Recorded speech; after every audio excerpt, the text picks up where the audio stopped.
welcome to today's episode of Conversations with Karen and Kat. And we have a very special episode with Miss Jean Adero, Africa's life coach. And as I like to call her, she's my Kenyan Oprah. So Jean is a life coach, and she has also started two businesses, Read Across Africa, in which she has established a library in Kisumu. Am I saying that right? That is correct. Kisumu, you pronounce it like you're from there. That's right. In Kenya, she turned her parents' home into a library.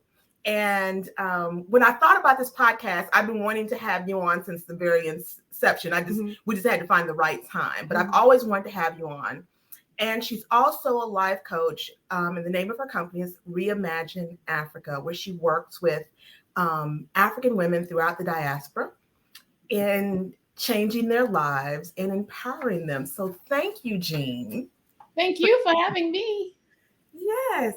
So please go ahead. Let's dive right on to it. What made you start the library? Tell us about that journey there with the libraries in your parents' home.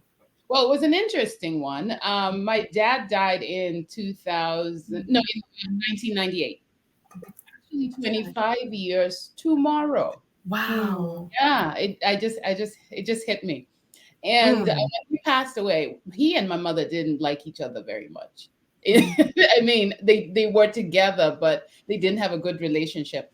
And what she didn't know is that my dad had a relationship with a woman and had another family. So she found that out later. And we are 6 girls, and he had a daughter, and then he had a son. So when he died, his brothers and his community wanted to disinherit the girls and give the boy all the property. I saw your eyes. Wow. I didn't know that story. Get right here. I didn't know that story. Yeah. And so what happened soon after that is we were in court for 5 years as a family. And then my mom dies. Immediately after that, my sisters and I knew that it was time to end it. It just was a waste of our time, just being in court with family members. And so, we had a conversation and we were like, we're not going anywhere. There are 6 of us. And so let's mediate this. And we did. And so my dad's house, which was a house with my mother, and it was in our ancestral home. That's a rural home where my father grew up and his ancestors are from. We took that house and turned it into a library. Okay. Yeah. So UPS helped us ship 22,000 books from Books for Africa in Atlanta. Okay. And I found some young people who had studied library science. Only God knows why, because we didn't have any libraries then in Kenya. And I got some tables and chairs made by the local carpenters. We had children. And so we created a library. No technology, no nothing. Okay. Yeah. Just drive. Yeah, literally. So that's how the library came about. And at the time, I was really angry about the whole thing. As a matter of fact, just this year, I had a revelation that even the intent behind starting the library, I mean, it was a good thing, don't get me wrong, but I was moving towards a very dangerous path. Okay. Which was, the story was not about the children. It was about what happened to me. And so now I'm in the process of reframing that story, because the story was never about me. The story is about the transformation of the lives of the people who live in that community. Oh, wow. Right. Okay. So how many children are you serving? Does the library serve? Well, we have had a day when we had 500 kids. By the way, it's a regular house, regular sized house. It's like 4 bedrooms, maybe 4 baths, something like that. And so on the days when we have like 500 kids, and that was pre-COVID. Okay. The first time we opened the library, I knew the capacity was less than 100. So by the first time we had like 110 kids come. I remember talking to the librarians and saying, "Where are the kids?" And she said, "They're under the mango tree." So right from the word go, we knew that we had exceeded our capacity after probably 2 months. And we have remained in that state for the last 7 years. Wow. And, some days schools are out, we have 500 kids, 300 kids, but on a regular operating day, maybe 100. Okay. Yeah. So are the kids coming from schools, or are they coming like once they get out of school, they come from the neighborhood and come through? That's a really good question. It's complicated in Africa. It's not that simple. There are many families who cannot afford to take their kids to school. So guess where they go? They come to the library. Right. And especially the ones who are too young to, like the early childhood education. You know, in the US, you start in daycare and then you just stay all the way, right? But many kids have never been to school. So the library turns into their first home and the first place they ever learn anything, right? And then some of them do get a chance to go to kindergarten, but many of them just go straight to first grade. Wow, that's good. And how early of the age are they? So again, that's complicated. You know, many kids come in with their baby sisters on their back. So the kid could be like 5 years old carrying a 2-year-old. Oh, wow. It is a very complicated thing to provide education in rural Africa. Because the question is, you have a question now, you start asking yourself, do I put this child in baby class with their sibling, this 5-year-old? Do I put them with their sibling because they're the nanny? Or do I remove the 5-year-old and put them in with other 5-year-olds? And at that point, who's taking care of the baby? And what if we get 10 babies? Okay. It's complicated. That is. So do you have staff at the library? Yes, I have 10 staff, 8 librarians. Most of them were, some of them were teachers before. And they really function as teachers. They're not librarians. Right. Okay. Yeah, they're really, I mean, they function as teachers because most of the kids cannot, when they come in, they just cannot read or write, right? And then so they're teaching as well. Yeah, I have 2 janitorial staff. Oh, okay. Okay. So I have 10. I'm trying to wrap my mind. I mean, this is so amazing. I'm just wrapping my mind around. I see why she called you. Shoot, you have earned that. You are doing so much. And you need to tell me you have 500 people on routinely for 7 years. Yeah, we've had, no, that's during when the schools are out. And schools are out in April, in August, and then November, December, towards the end of November and December, right? So during those 3 months, that's when we can have as many as 500, 100, depending on what's going on. It's a zoo, and it's unreal. I've been there during those times, and I can't handle it, you know?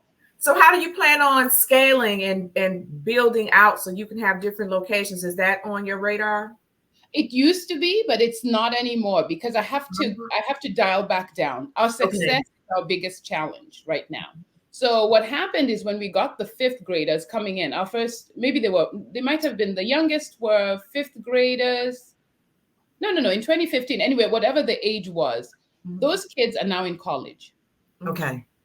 What happened is when they got to 8th grade, education is free up until 8th grade. The only thing you have to do is buy a uniform. And some kids can't go because they can't afford the uniform, right? But many of them are going. But what happens in 8th grade is it moves from almost a free experience, and then it becomes $1,500 a year. Whoa. Per child. Per child. And that is prohibitive for a lot of families. Right? So what happened, one of our college kids right now, when he got to 8th grade, he scores like unbelievable scores for somebody who grew up without electricity or running water. Basically, his source was coming to the library.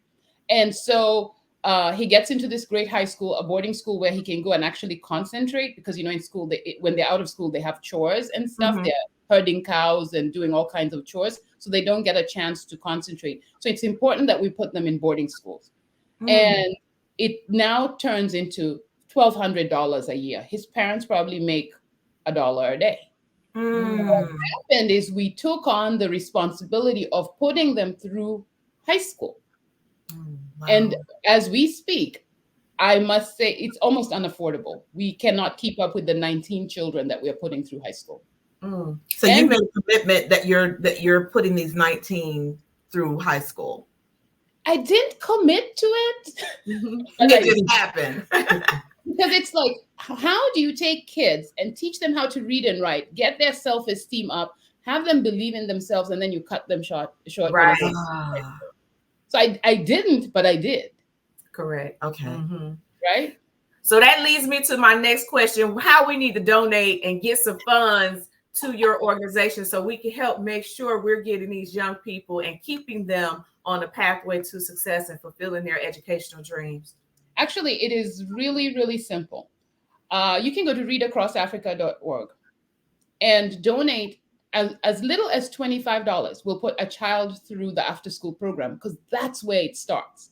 The reason why our kids are so excellent is because they're getting a good foundation. By the time they get to high school, they're doing really well, right? So $25 for the after school program. We can keep them in there with all kinds of activities and engagement. And then if you want to put a child through high school, it's $100 a month. And $100 a month will give you about $1,200, and that will cover their education for that year. So if you did that every month, we could potentially put a whole lot of kids through school.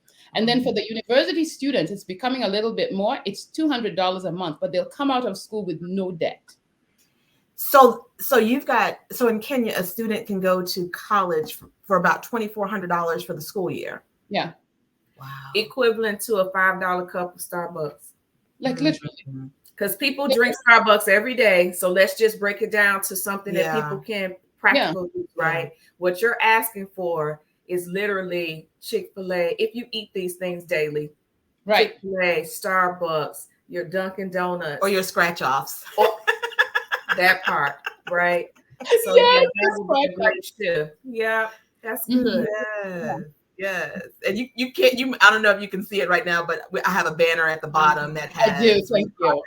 Okay, good. And so because the thing is, and even Oprah talked about this with her school, is having the school live on beyond her and creating an endowment, because what she doesn't want to happen is that when she passes away, that all of the money is gone from the school, and no one else is there to share her vision. So that's always the thing about, creating an endowment, creating something that's going to be sustaining. Are you working on that part of your legacy for Read Across Africa? Yeah, definitely. There are a couple of things that happened. As soon as the kids started thriving, their parents wanted to thrive as well.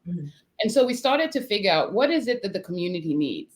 And we got a greenhouse, and it's really not a greenhouse. It's called a shade net, but most people understand greenhouses.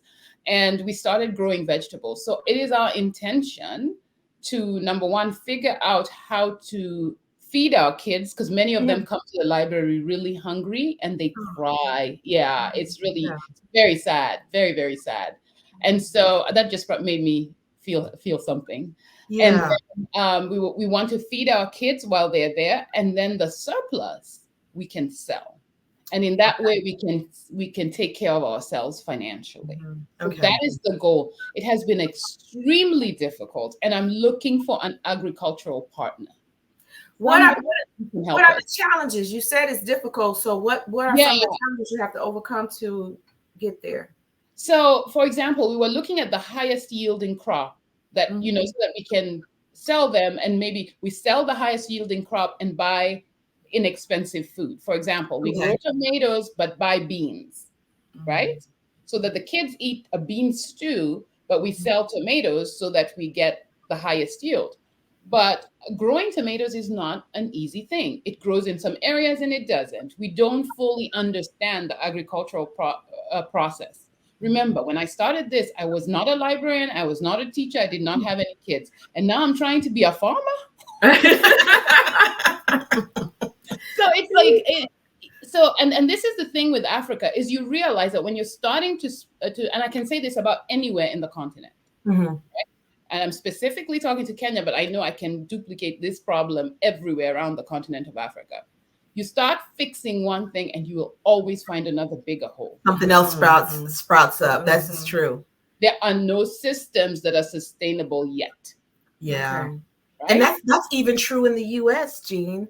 When you start when we start trying to solve issues in a community, right? Looking at I don't know, say for instance, we looked at homelessness, right? And we give people a place to live.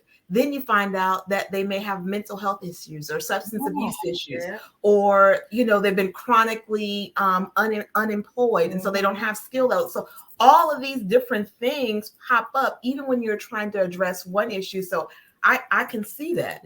Yeah. I can definitely see that. Yeah. It's pretty interesting, though. I think what's happening is, for example, today there was a donor who every year for the last 2 years, she sent me, the first year she sent me $1,000. Last year she sent me $1,500 randomly at the end of the year. And I was sending her a report on what we did with the money, because I hadn't told her. And we tagged it to a student. And Ruth was, when her mother died, she was 2 years old. Her aunt took her in and raised her as a daughter with her own children, as well as 2 other orphan children, right? Then Ruth has gone through, she's been with us since 5th grade.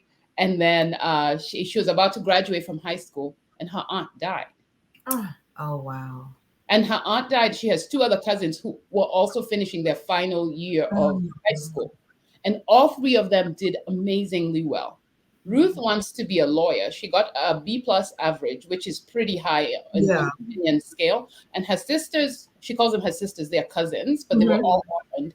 Her cousins got Bs. And so they're all going to get into the university.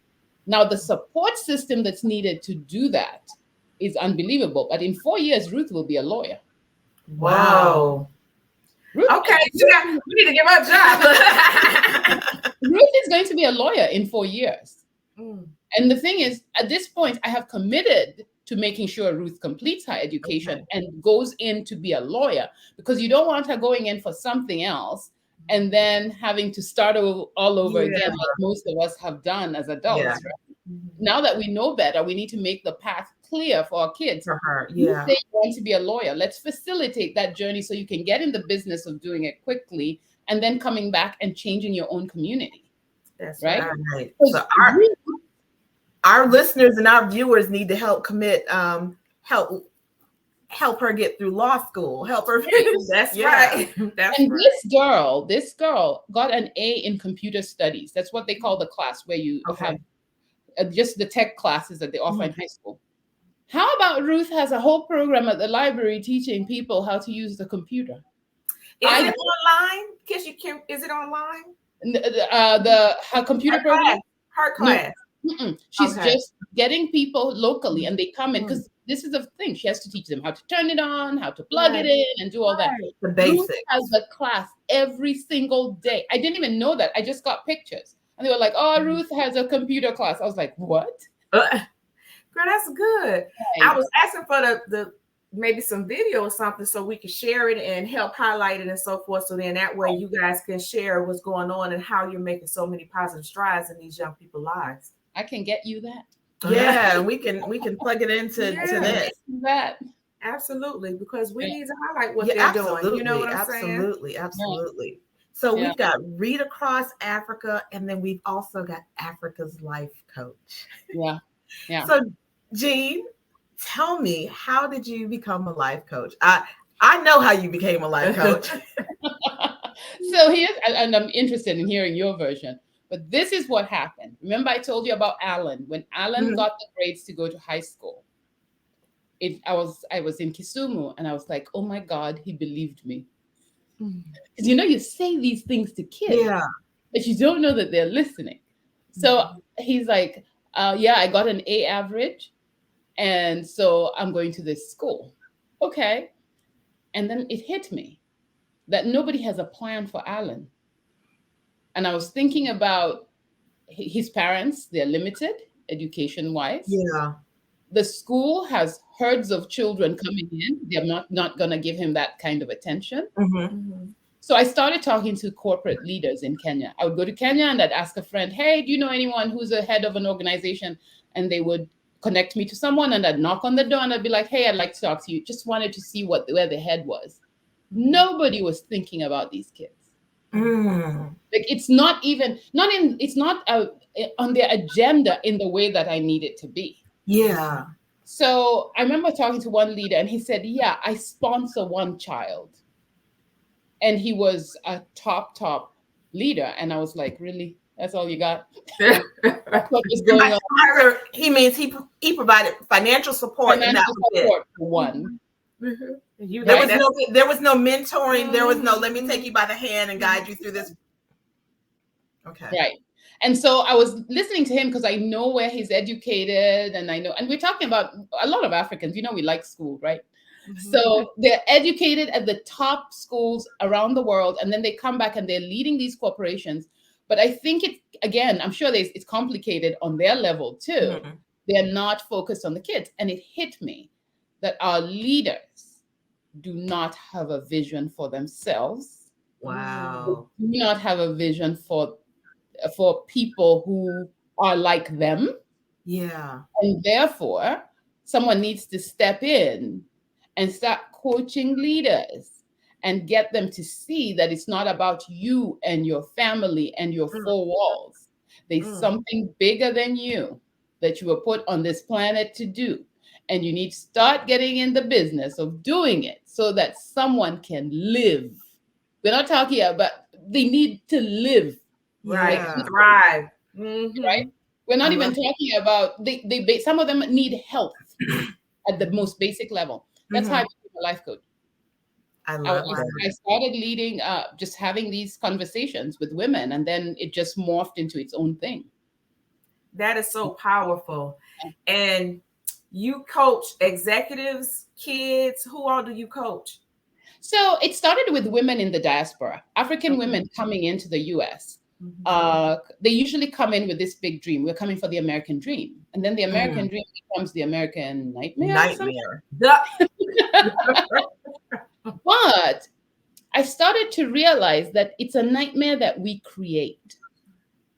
Because you think so? Absolutely. In what way? Let me tell you something. What Black people don't understand is how powerful we are. Okay. In other words, all the big things that have been put in front of us, somebody has overcome, right? Yes. That means we all can overcome it. Okay. That is what we haven't put our heads around. Because when you look at the history, and the thing is, for me, I always tell African people, when you meet an African-American woman, say thank you, please. Just say thank you. Just, don't even ask them what, just tell them thank you, because of what African-American women have had to do for their husbands, for their children, for their sons, for their daughters, right? And I'm not saying the rest didn't play a role. Yeah. Family. Say thank you, because they have facilitated the greatness of this country in a way that nobody else has done. Ooh, that's a conversation. I know, That's right? a conversation, G. When you look at it, when you really look at it, they have done it with very limited resources. This is and true. support. This is true. Okay, so what happens if we get resources? What happens if we believe that we are great? I mean, just think about that. Like, if we really decided today to believe that we are amazing, what would happen? And so when I realized that it's something that we create, it's because we don't tell the stories of the past, and we don't model the stories once we learn them. So if Oprah says, this is what I do to be great, and you can Google what Oprah has said, this is what I do to be great, and you decided you were going to do what Oprah did, I can guarantee tomorrow you will be at a level that you were not yesterday. Okay. That's a blueprint. There's a blueprint. Because there's a blueprint. You can't be what you don't envision. Right. And so we need people to, like what you said, if we could just get people to start, one, believing that they deserve greatness, that they can achieve that greatness. And here are a legacy of examples going way back in the history of time, 1400, 1600. I mean, just do your research. You can find anybody up to present day, like the three women that you see on this stage. Like you really, right, so I love that. You just have to find someone that you can model, and then you are guaranteed you'll be different tomorrow than you are today. So right. And let me tell you, I'm not talking about something that I didn't do. This year I was experiencing, and I'll go back to the question that you asked me. I can remember it. So this year you asked me how I coach women in the diaspora. This year I was going through there was all this work in front of me to be done. And I was like, how am I going to do all this? This was like last month at the beginning of February. And I was like, how does Oprah do this? So in the morning, I create a morning routine. So whenever I come into this room, I sit there quietly and I write as if I'm writing to Oprah. How do you get so many things done in a day? Then I think about it. And then once I've thought about it, usually if you sit in silence long enough, you'll get an idea. This is true. Right. This is true. Okay? So I got an idea to see Google Oprah's day structure. And I wrote it down in my journal. There's a whole blueprint in one article. And she talks about how she finds the best leaders and she empowers them to do their best work. And she says her job is to come in and put the icing on the cake. They put the cake, she puts the icing on top. This is an article that you can Google now and you'll find it. Instead of trying to have her hands on everything, let other people do that. I'm in the middle of doing that right now. It's changing my life. I used to work in the finance industry, and the owner of the business, he would always say he's not the brains. He surrounds himself around the leaders and the thinkers that he knows that he needs to build his business. And then he just sits back and, like you said, be the ice. And that's not his exact words, but he just pulls that all together. And that's what greatness is in a good leader, right? To find your areas of weakness, surround yourselves around mentors, education, support systems, but you first got to believe that you deserve it. Yes, exactly. And so that's what we go through. Doesn't have to micromanage. My first class is self-confidence, and that's what I say to the African women who come in. You come in and you claim that this is the nightmare, the American nightmare, and I'm like, no, it's really not. You're your nightmare. That's what you've done, is you've created a nightmare. You have chosen to believe someone else's narrative, and when you came to America, you didn't even know you were Black. Because you've been around Black people for so long, you had no idea that there was a thing called racism that would affect you. Girl, I was Black. I had a conversation with somebody who said, I didn't know anything about Black till I came to this country. And I was going, what? But you lived in a country where oppression existed. So how did you not? It's not the most important thing of the day. Is it not? Get out. If you leave this bubble named the United States, you will realize that it is not the most important thing of the day. I've heard that. And I've heard that from like Nigerians, where they run the government. They see themselves. Yes, there's still this colonial, system that they are enmeshed with. Yes. But they see themselves in positions of power. They see themselves in schools. They see themselves in leadership. So being Black is not a thing because everyone is Black. So I've heard that before. Yes, it's a real thing. And I believe it is the thing that will free African Americans to realize that they are powerful beyond measure. And really, this is a humanity thing. Everybody's powerful beyond measure. If you could just allow everybody to be powerful, right? It's not a Black or white thing. Every human is powerful beyond measure, right? And here's the thing. When I start having this conversation with African women, they're like, oh yeah, oh yeah, I used to know how to be great. Because here's what happens. We have something that we bring. You have something that you bring. But for some reason, everyone around us is telling us that we have the lowest thing. And we fall for it. If, Karen, you showed up at your best and I showed up at my best, and the two of us put our heads together, because of my African experience and because of your African American experience, we would be amazing. Right? And so I'm coaching women and they leave my class after 16 weeks. They're like, I doubled my salary. They're like, I came here to divorce my husband. We're best friends now. Oh, wow. Right? Everyone comes to me and they say, oh, no, I just want to get a better job. But what we find out is they're hiding that I'm trying to divorce this dude. Right. I can't stand my kids, but I can't tell anybody. Right? And what we find in Design Your Life, which is the class that I offer, and the class is based on the principles of Napoleon Hill. This is the book that I'm using. This $6 book has bought me a career. And say the book. Oh, think. Yeah, I have that. Yep. Think and Grow Rich. Yep. Go in depth in the book. By the time you're done, your book looks like this. Right. I literally have broken down this book, and I'm doing it with the African American and the African viewpoint in mind. Okay. Because what most people don't understand is that our pain body is so heavy. And that is the emotional baggage that we carry is so heavy. We have to peel that off before we can do the greatness stuff. Yeah. Right? Yeah. And that's why it's effective. And there's a lot of generational rage, trauma. We talked about this before. I think there was someone who said, I don't know if it was Maya Angelou. It was a Black woman who said, and it kind of blew my mind.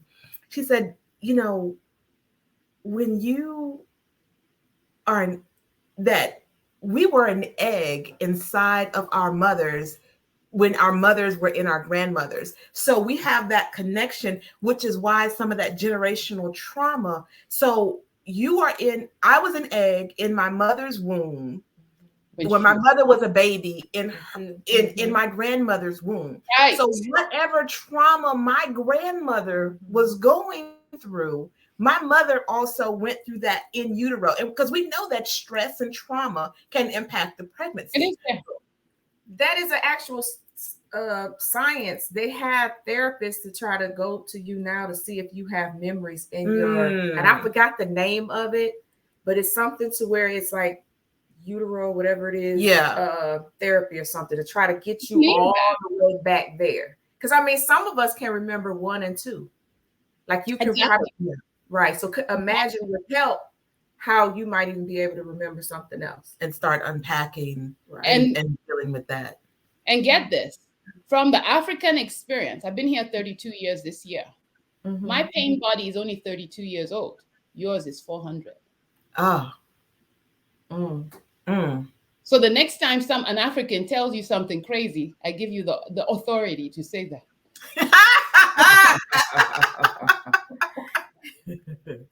I give it now.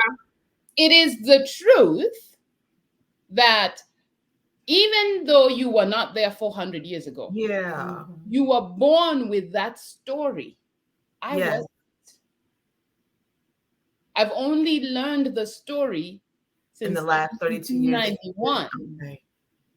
And this is why I keep saying, say thank you. Every time Beyonce does her Beyonce-ness, the world sees me differently. Right? So I don't play around with people who are on the world stage. When they see that excellence in Beyonce, they look at me differently. They never say, oh, that was an African-American. That's for African-Americans only. No. What? It's for me. So if you own the Beyonce-ness, can you own the crazy? And then figure out how to solve it together. Right? That's the reason why I want to do a retreat for African-American women in Kenya. Now talk about that. Talk about the retreat. How to sign up, where it's at, all that good stuff. So if you know me, I make things up in my head. They come to me as ideas and I just put them out as the thing. So if you go to IamAfricaAtlanta.com, you will see the vision of it, right? And what I thought to myself, if I and 4 other coaches, there's 3 of us, there's 4 in total, get together, 4 African coaches with 20 American women, and we guide them. First of all, we welcome them home. Because here's what happened. Our sisters were taken away and we never came back together. So there's a responsibility that we hold. You can't just walk into Africa and say, hey, I'm here. Right. We have to invite you home. Because really, you would have gone. Have I ever invited you? No. So it's time to invite you. So once I invite you, I have to show you around and show you that you belong here and welcome you. And I say here, set your feet. And my intention for those 10 days is for you every day to write something that you're going to release as you learn, because we've created a curriculum. Mhm. At the end of each day, you will write something that you release. And on the last day, we will leave it in the ocean. And the next time you get on a plane, you are coming back by choice. Yes. Mm. Okay. Aware that you are going to your other home and that you can come back when you choose.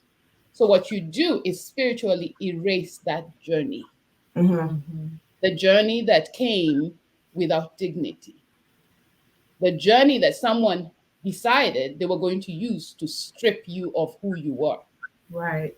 right? So, this time you come back by choice. This is what's happening to women who are going to Africa and doing it the right way, because there's a wrong way of going to Africa, in my opinion. And I just use that. No, but yeah. So going to Africa with a European state of mind, going to Africa like we're spectators, going to Africa like we're going to Disney World. like we're going to Disney World. Right. That's Instead of what I heard from you, what you just said for me is our family was broken. It was. Actually. And now it's almost like we did the Afro genealogy, and you're saying, hey, sister, come home. I'm inviting you to come home and reconnect with your family, and let me show you around where all of your ancestors, your grandmother, your brothers, your cousins, let me show you this. And then leave a piece of all of that trauma. Leave that. We're going to put it in the ocean, regroup and bond. And now you have a home to always come home to. When you go back to the place that you were taken to. We were forced to come here. Yeah. We didn't go willingly, right? Exactly. Now you're inviting us to come home. I am proud to call Woodstock, Georgia, my home. You should see me when I land in the United States. I'm usually so happy to be back here. But you should see me when I land in Kenya. I'm equally as happy. Right. Because what has happened for me is I have accepted both as my home. Okay. Yes. Okay. Oh, please tell me not to sing the national anthem. I sing them all. All of them. Owning all of them. And really, I'm literally owning them. You will not tell me what is mine and what is yours. No, I became an American citizen. I'm owning these United States, all of them. Okay. All of them belong to me. Okay.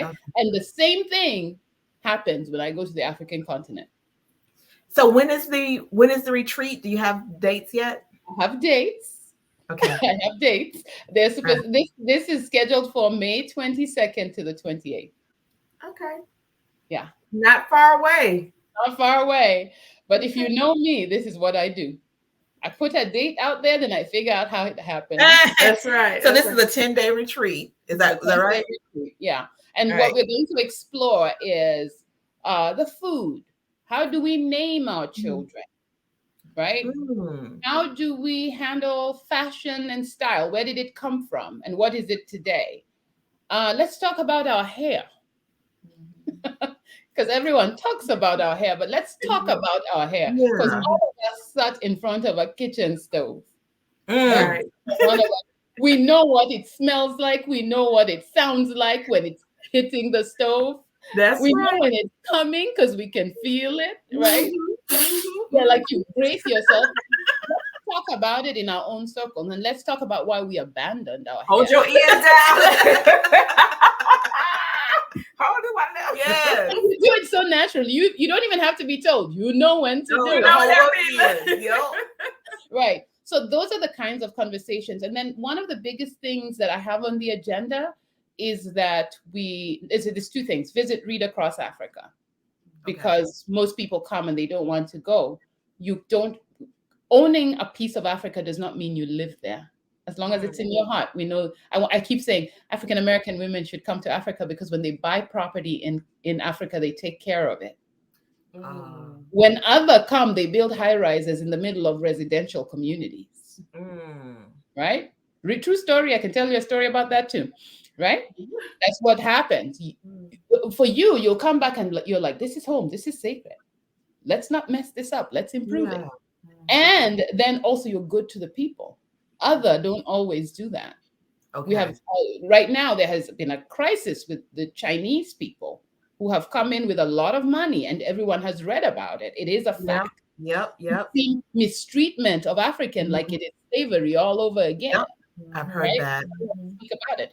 So I keep saying that one of the most important things we must do is sit down with mothers, African mothers, and invite them to have a conversation, because they too went through colonialism. And they raised us in ways to not own our Africanness. Okay. We want to have a conversation, a dialogue. If I had known, this is what I would have done. Right. Because all of us have, as women, we all have a story. If I had known, this is what I would have done. But I'm not sorry that I didn't know, because it brought me here. However, it's part of your journey.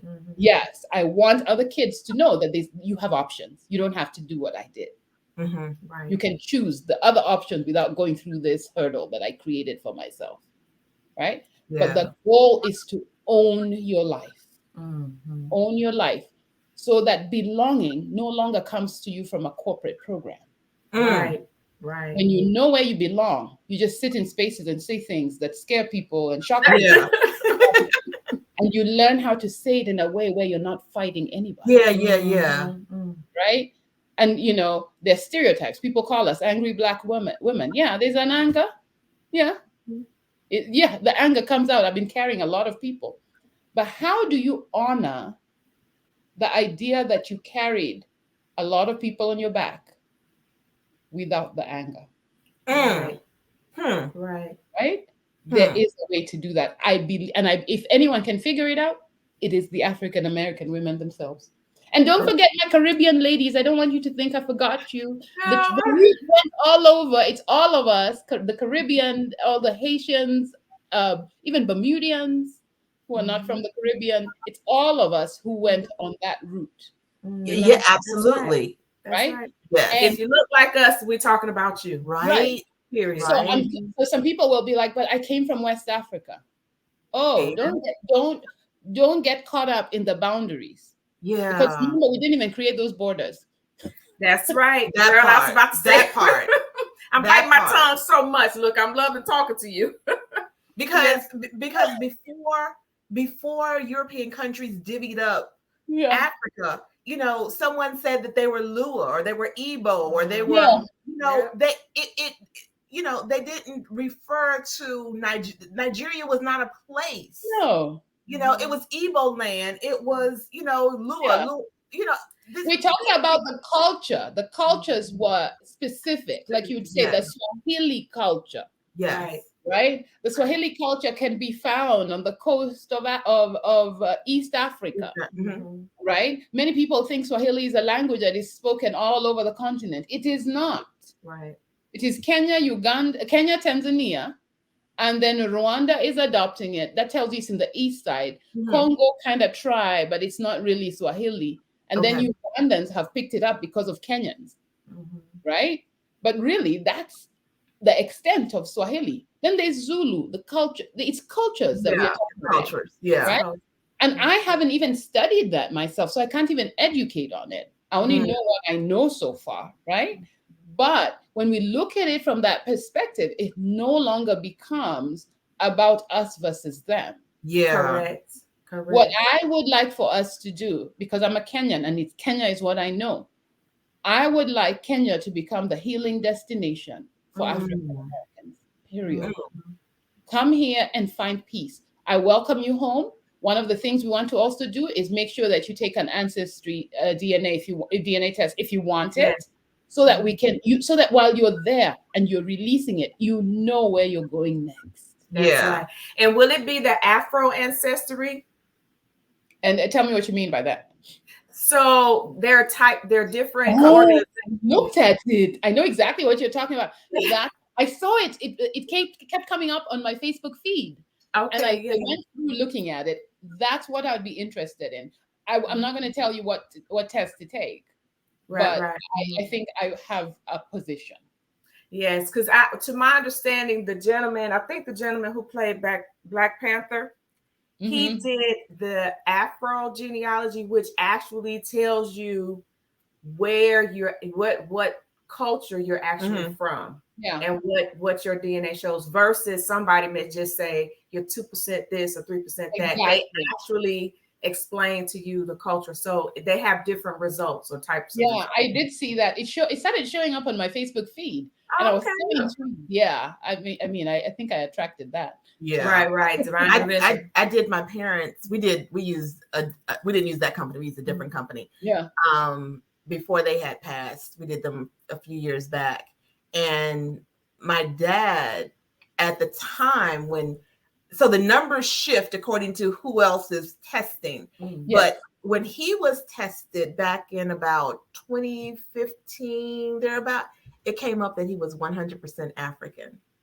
Now it's 99 and he's 1% Native American.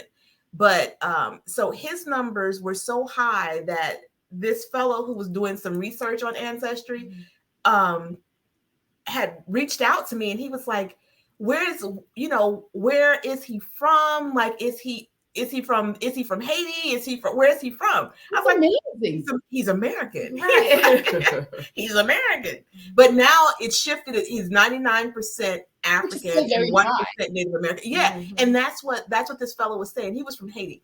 And he was saying that it's very unusual for African Americans to be that high of African ancestry. The majority of his DNA was Nigerian. What is identified now as Nigeria. Nigeria. But he also had Somali. He had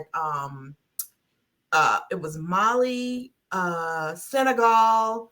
All in the area. Yeah. Bantu, Bantu people. Yeah, it was very much West Africa, and a little bit.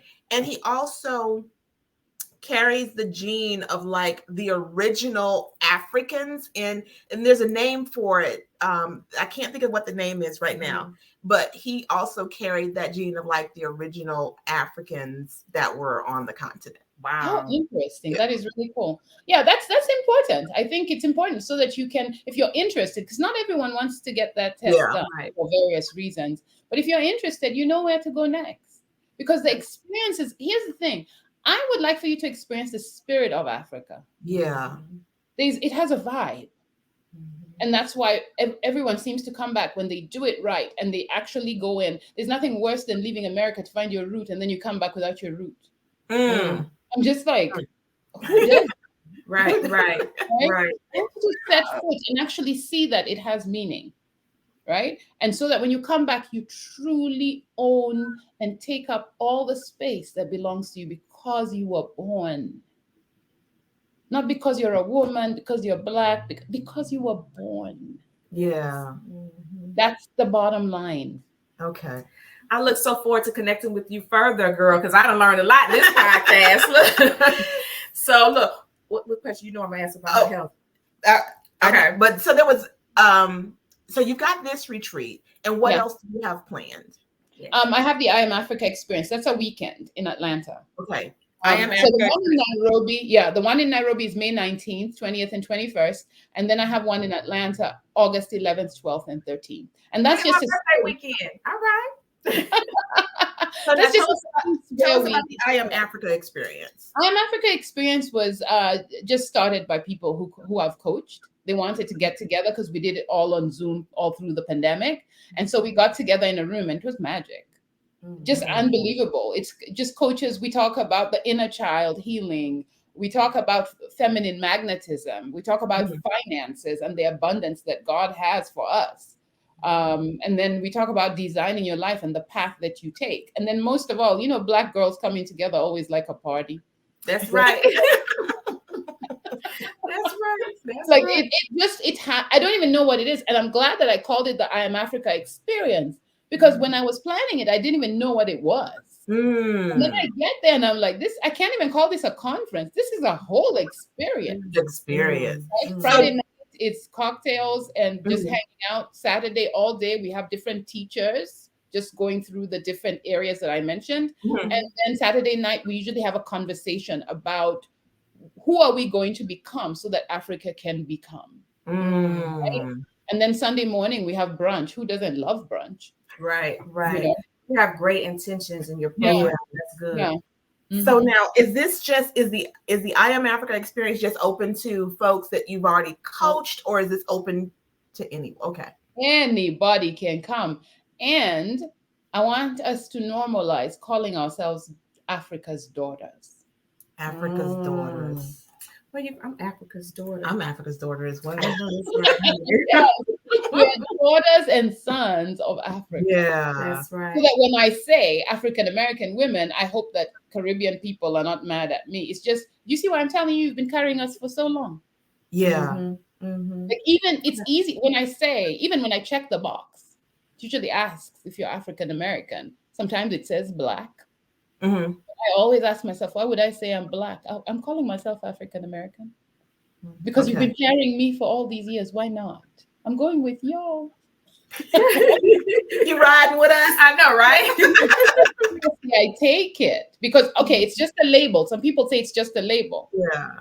But the person who fought for it was just fighting for a label? Never. What was the intention? To have that connection with the continent and not just be Black, because it's more than just the color. African American is a connotation of a culture rather than a color. Exactly. That's my take. Yeah. It's a culture.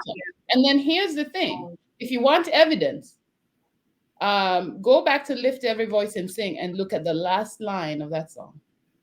It says, true to our native land. Yep.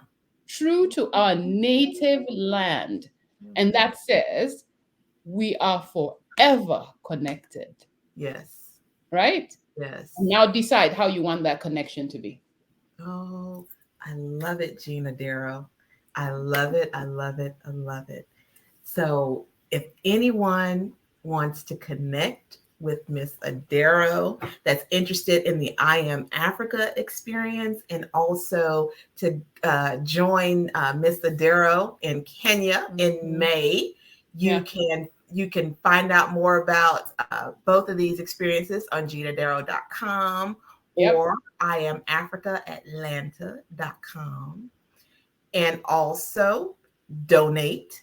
That's right. Donate. Cup of coffee. Donate. Beat Across America. Africa.org. They had an African American thing on my brain. Oh, I know. I own both. Don't forget that. Yes, yes. Any parting words from you, sis? No, I enjoyed your whole experience. I love talking to you. I only wanted to ask just briefly, how do you take care of your mental wellness? Tell our viewers something that you do with your self-care. Oh, self-care. I think my most sacred moment is 4:30 a.m. when I sit in that chair, or sometimes I sit on the floor. There's a chair in my office, and I journal. I write my heart out. But it's a very basic thing. I'm a Christian. So what I do is I take a verse in the Bible. For example, love is patient and kind. And then I write it out. And then the next sentence, I write, Jean is patient and kind. And I just repeat it. If there's something that I'm working on, I find a verse related to the thing that I'm working on. I claim that verse. But when I rewrite it, I always write my name in it. That's you powerful. will hear scripture in a way that you've never heard it before. When you personalize it, it will make you cry. Do it for 21 days and see what happens. It will reprogram your mind. That's my biggest form of self-care. Okay. Right. Well, thank you so very much, Jean. I look forward to coming to more of your events. Yes.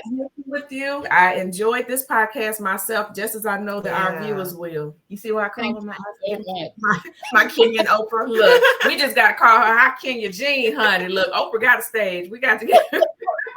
My mom's friend saw that, and she tells people that I know Oprah now. Because you said you posted on my Facebook, and so she was telling people that, oh, Jean knows Oprah. I'm like, no Oprah. That's what I did call you my Kenyan Oprah on your Facebook. So also, for those who are on Facebook, Jean is on Facebook, and you go live twice a week? Three times a week. Yeah. On Tuesdays and Thursdays at 8 a.m. Eastern Standard Time, and then on Saturdays at 9 a.m. And always something powerful and on point as far as your Thank message. you. Yes, Good. yes, We yes, have to yes. make sure people know about you. Absolutely. Well, thank you so much. Thank Thank you. you for joining us for this episode of Conversations with Karen and Kat. Well, we are impacting the world one conversation at a time. Thank you.